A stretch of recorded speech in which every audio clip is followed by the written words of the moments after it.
Hello friends, welcome on my YouTube channel Comteria.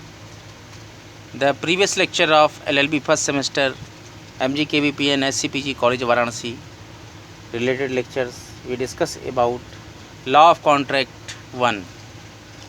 Now today we will discuss constitutional law, one question, long answer type, and with this contract 1, one long answer type question.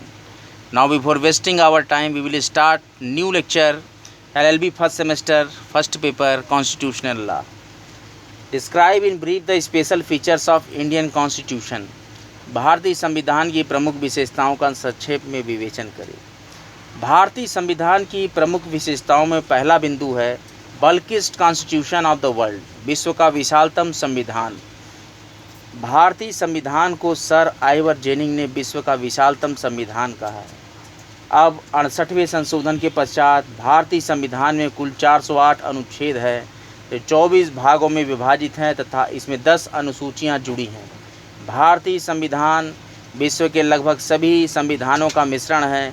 इसमें सभी राष्ट्रों के संविधानों के अनुभवों का लाभ उठाने का प्रयास किया गया है। इसमें अमेरिका के संविधान से मूल अधिकार, ब्रिटेन की संसदीय शासन प्रणाली, आयरलैंड के संविधान से राज्य के नीति निर्देशक सिद्धांत तथा जर्मन सिद्धांत से आपात उपबंधों को सम्मिलित किया गया है। भारत कई राज्यों का परिसंघ है, अतः उसकी शासन व्यवस्था के संचालन के लिए लिखित उपबंधों की आवश्यकता ने इसे विशाल बनाने में सहयोग दिया है। भारतीय संविधान में सभी समस्याओं के निराकरण के लिए प्रावधान सम्मिलित किए गए हैं।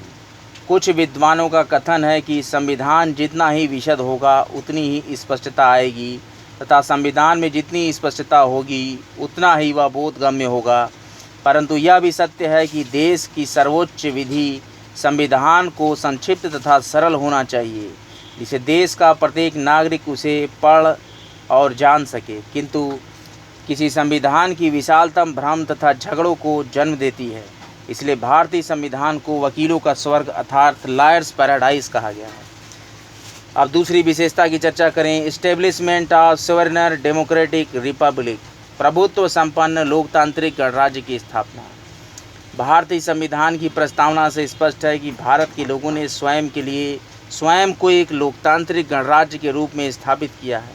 भारत में एक निर्वाचन आयोग है जिसका उत्तरदायित्व समय समय पर चुनाव कराकर देश को लोकतांत्रिक सरकार प्रदान करना है, चाहे यह सरकार केंद्र हो या राज्य सरकार। भारत के प्रत्येक नागरिक को एकल मत प्रदान करने का अधिकार है। मतदाता सूची को चुनाव आयोग तैयार करता है जिसका समय समय पर संशोधन तथा पुनर्निरीक्षण होता है। देश के प्रत्येक उस नागरिक को अपना प्रतिनिधि स्वतंत्रतापूर्वक चुनने का अधिकार है जिसने 18 वर्ष की आयु प्राप्त कर ली है और जिसका नाम मतदाता सूची में सम्मिलित हो गया हो।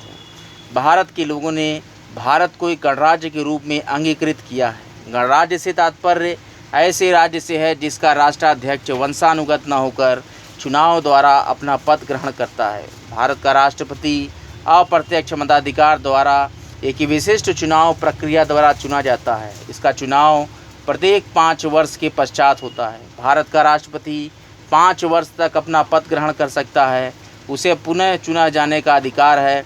भारत एक प्रभुत्व संपन्न राष्ट्र है जिसका अर्थ है भारत किसी विदेश सत्ता के अधीन नहीं है। यह संयुक्त राष्ट्र संघ का प्रभुत्व संपन्न सदस्य है। यदि यह राष्ट्रकुल का भी सदस्य है फिर भी यह किसी भी तरह किसी राष्ट्र के अधीन नहीं है। भारत की सरकार आंतरिक तथा बाह्य मामलों में अपनी इच्छानुसार आचरण करने के लिए स्वतंत्र है। तीसरी विशेषता की चर्चा करें। पार्लियामेंट्री फॉर्म ऑफ गवर्नमेंट, संसदीय सरकार। भारतीय संविधान ने संसदीय शासन प्रणाली ब्रिटेन से अपनाई है। चूँकि स्वतंत्रता के पूर्व हमारे देश का शासन ब्रिटेन द्वारा चलाया जाता था, जहाँ संसदीय शासन प्रणाली सदियों से स्थापित है, अतः ब्रिटिश संसदीय शासन व्यवस्था अपनाना समीचीन था क्योंकि हम इसी शासन प्रणाली के अभ्यस्त थे। संसदीय शासन प्रणाली में राष्ट्रपति प्रतीकात्मक अध्यक्ष होता है जो अपने मंत्रिमंडल की सलाह के अनुसार कार्य करता है। ऐसी शासन व्यवस्था में संसद की बहुमत प्राप्त पार्टी का नेता ही प्रधानमंत्री होता है जो अपने विवेकानुसार अपने संसदीय मंडल से अपने मंत्रिमंडल का गठन करता है। इसी प्रकार प्रत्येक राज्य के विधानमंडलों में बहुमत दल का नेता अपने मंत्रिमंडल का गठन अपने विवेकानुसार करता है। संसदीय शासन व्यवस्था में प्रधानमंत्री को संसद के किसी भी सदन का या तो सदस्य होना चाहिए या पद ग्रहण के 6 माह के भीतर उसे संसद के किसी सदन का सदस्य निर्वाचित हो जाना चाहिए। इसी प्रकार का प्रावधान किसी राज्य सरकार के मंत्री के लिए है। चौथी विशेषता है फंडामेंटल राइट्स, मूल अधिकार या मौलिक अधिकार। प्रायः सभी लोकतांत्रिक शासन व्यवस्था के संविधानों में राष्ट्र के सभी नागरिकों को कुछ मौलिक अधिकार प्रतिभूत हैं। ये अधिकार वे अधिकार हैं जो व्यक्ति के मानसिक तथा बौद्धिक विकास के लिए अपरिहार्य हैं। परिसंघात्मक संविधान में ये मौलिक अधिकार लिखित रूप से प्रत्येक नागरिक को प्रतिभूत किए गए होते हैं। इन मौलिक अधिकारों की प्रेरणा हमें संविधान निर्माताओं को अमेरिका के संविधान से मिली है। भारतीय संविधान के भाग 3 में मौलिक अधिकारों की घोषणा की गई है। ये अधिकार राज्य की विधायी और कार्यपालिका शक्ति पर निर्बंध है, क्योंकि केंद्र या राज्य कार्यपालिका या विधायिका कोई भी ऐसा कार्य नहीं कर सकती या ऐसी विधि नहीं बना सकती जिससे नागरिकों को प्रदत्त मौलिक अधिकारों का हनन हो। अन्यथा न्यायपालिका ऐसे कार्य या विधायन को असंवैधानिक घोषित कर देगी।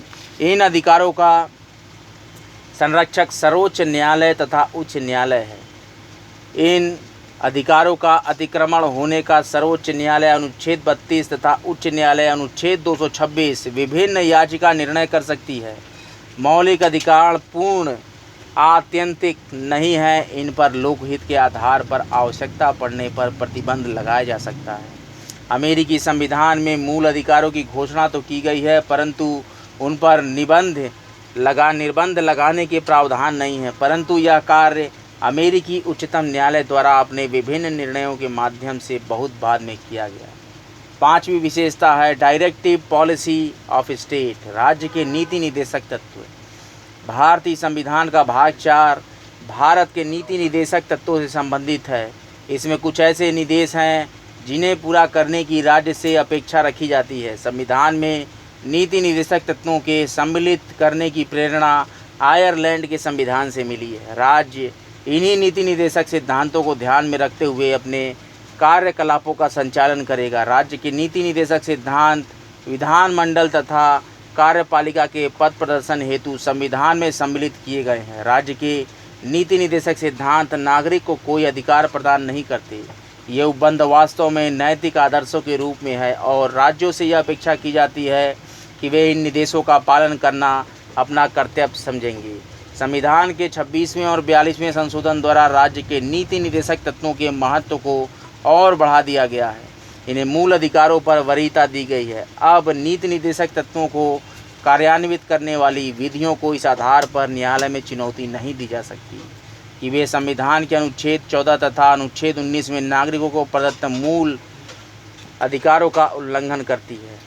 नम्यता तथा अनम्यता का अनोखा मिश्रण, mixture of rigidity and flexibility. अन्य संघात्मक संविधानों को प्रमुख विशेषता परिवर्तनशीलता के अनुरूप भारतीय संविधान भी परिवर्तनशील है। संविधान में संशोधन की प्रक्रिया और संविधान संशोधन के संसद के अधिकार का उल्लेख संविधान के अनुच्छेद 368 में किया गया है। भारतीय संविधान में संवैधानिक संशोधन एक विशिष्ट प्रक्रिया अपनाकर किया जा सकता है। यह प्रक्रिया विश्व के अन्य संघात्मक संविधानों की अपेक्षा सरल है। इस संबंध में भारतीय संविधान में संविधान संशोधन की जो प्रक्रिया दी गई है वह इंग्लैंड की भांति बहुत लचीली है, न ही अमेरिका के संविधान में दी गई प्रक्रिया की भांति अति कठोर। भारतीय संविधान निर्माताओं ने इस विषय के मध्यम मार्ग का चयन किया है तथा भारतीय संविधान को नम्यता तथा अनम्यता के अनोखे मिश्रण के रूप में निर्मित किया है। भारतीय संविधान में 50 वर्षों में 90 से अधिक संविधान संशोधन हुए हैं, जबकि अमेरिकी संविधान में 200 वर्षों में सिर्फ 26 संविधान संशोधन हुए हैं। 7वीं विशेषता है सेंट्रलाइजेशन, केंद्रोन्मुखता। मजबूत केंद्र भारतीय संविधान की एक प्रमुख विशेषता है।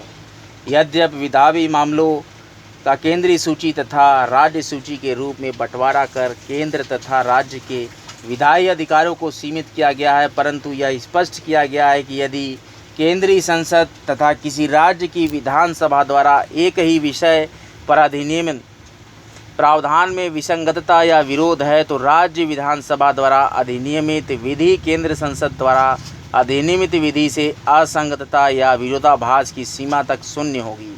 अमेरिका, ऑस्ट्रेलिया तथा कनाडा के संविधानों में संघात्मक संविधान के राज्य तथा केंद्र की समानता पर विशेष काम किया गया है, परंतु यह सुस्थापित तथ्य है कि राष्ट्रीय अखंडता तथा राष्ट्रीय सुरक्षा के लिए केंद्र का शक्तिमान होना अपरिहार्य है। इसका कारण यह है कि विभिन्न राज्यों के हितों की अपेक्षा राष्ट्र का हित सर्वोपरि है। 8वीं विशेषता है एडल्ट फ्रेंचाइज, वयस्क मताधिकार। प्रत्येक लोकतांत्रिक संघात्मक संविधान के अनुरूप भारत में भी प्रत्येक वयस्क व्यक्ति को मतदान का अधिकार दिया गया है। मतदान हेतु वयस्कता की उम्र 18 वर्ष निर्धारित की गई है। मताधिकार गरीब, अमीर तथा स्त्री पुरुष को समान रूप से प्राप्त है। भारतीय संविधान एक निर्वाचक आयोग के गठन का प्रावधान करता है।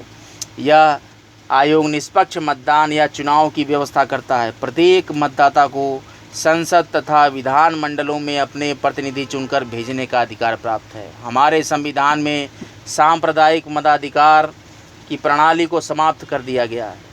नाउ द 9th स्पेशलिस्टी है इंडिपेंडेंट जुडिशियरी, स्वतंत्र न्यायपालिका। स्वतंत्र न्यायपालिका सभी संघात्मक संविधानों का एक प्रमुख तत्व है।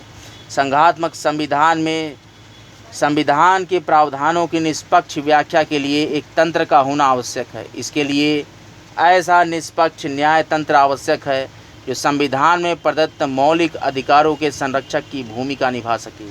केंद्र तथा राज्यों के संबंधों एवं अन्य क्षेत्रों में केंद्र तथा राज्यों के मध्य भविष्य में उठने वाले विवादों में इस न्यायपालिका की प्रमुख भूमिका रहती है। अमेरिकी न्याय तंत्र में दोहरी न्याय व्यवस्था की प्रणाली लागू है, जबकि भारत में एकात्मक न्याय तंत्र स्थापित है। इसके शिखर पर उच्चतम न्यायालय है। उच्चतम न्यायालय के निर्णय देश के सभी न्यायालयों पर बाध्यकारी है। इस एकात्मक न्याय प्रणाली की उपयोगिता देश के कानूनों में एकरूपता, स्पष्टता तथा स्थिरता के लिए आवश्यक है।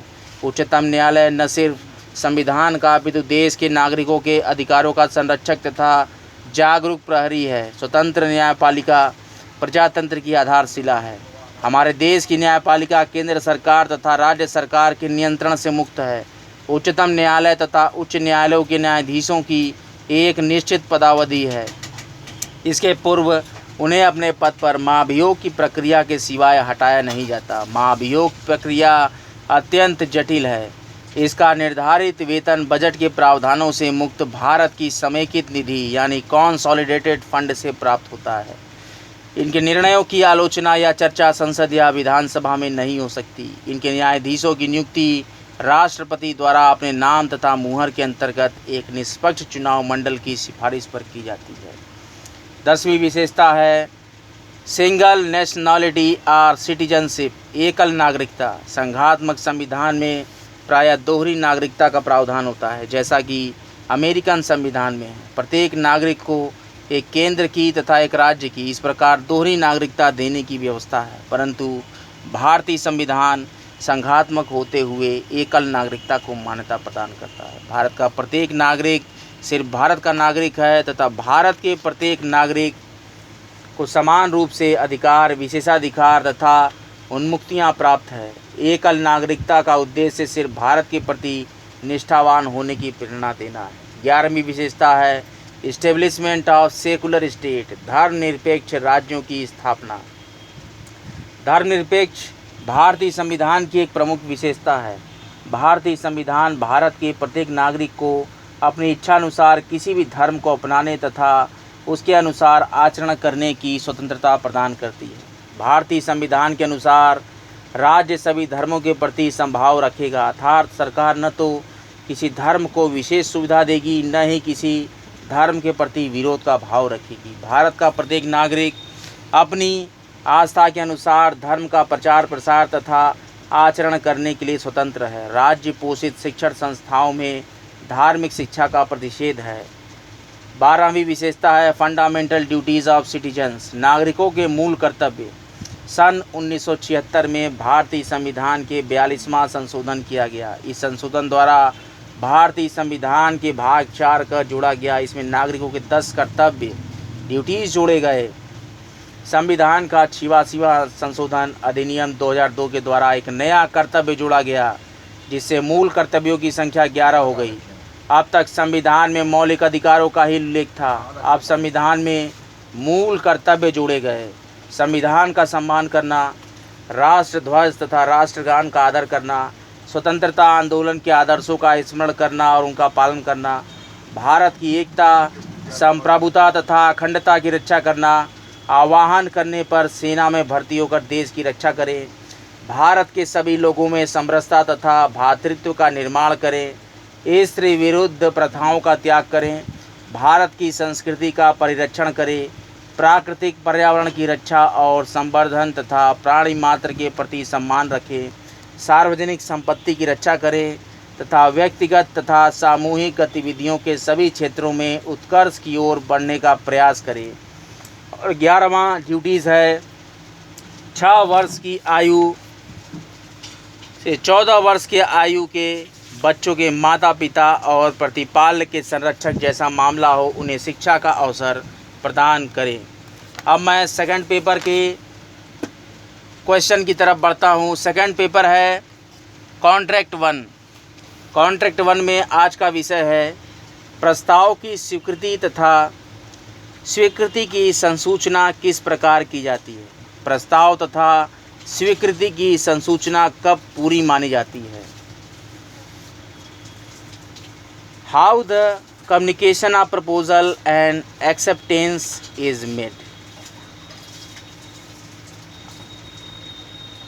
जौनपुर में गोमती नदी के किनारे से चिल्लाकर ब से जो गोमती नदी के दूसरे किनारे पर है एक प्रस्ताव करता है, परंतु वह ब का उत्तर उस समय आकाश में हवाई जहाज के उड़ने के शोर के कारण नहीं सुन सका। क्या कोई संविदा हुई? In Jaunpur, by speaking loudly from one side of Gomti river, made a proposal to B, who was on the other side of river, but he could not hear the reply of B. At that very moment, a plane nest over the river on the sky. Was there any contract? इस विस्तृत उत्तरी प्रश्न पर मैं चर्चा करता हूँ। किसी संविदा की उत्पत्ति के लिए सर्वप्रथम प्रस्तावना प्रपोजल की जाती है। प्रस्तावना को धारा 2 क में दी गई परिभाषा के अनुसार जब एक व्यक्ति कुछ करने या न करने की अपनी इच्छा दूसरे व्यक्ति को इस प्रकार प्रकट करता है कि दूसरा व्यक्ति कुछ करने या न करने की अपनी सहमति प्रकट करे, अर्थात संविदा निर्माण का सबसे आवश्यक तत्व प्रस्तावना तथा उस प्रस्तावना की दूसरे व्यक्ति को सूचना होना अति आवश्यक है। कोई व्यक्ति प्रस्तावना की इच्छा की जानकारी के बिना प्रस्ताव को स्वीकार नहीं कर सकता। कम्युनिकेशन ऑफ प्रपोजल, प्रस्तावना की संसूचना। संविदा के लिए यह आवश्यक है कि प्रस्तावक ने अपनी इच्छा को प्रकट किया हो, अर्थात प्रस्तावना की सूचना दूसरे व्यक्ति को दी जाती है। संविदा अधिनियम की धारा 3 के अंतर्गत प्रस्तावना किसी ऐसे ढंग से की जानी चाहिए कि जिससे दूसरे व्यक्ति को जिसके प्रति प्रस्तावना की गई हो प्रस्तावना की सूचना हो जाए। इस प्रकार प्रस्तावना किसी ऐसे ढंग से किया जाना चाहिए जिससे प्रस्तावना की जानकारी उस व्यक्ति को हो जाए जिसके प्रति प्रस्तावना की गई है। प्रस्तावना विवक्षित या अभिव्यक्त की जा सकती है। यदि प्रस्तावना प्रस्ताव के आचरण से अनुमानित की जाती है तो यह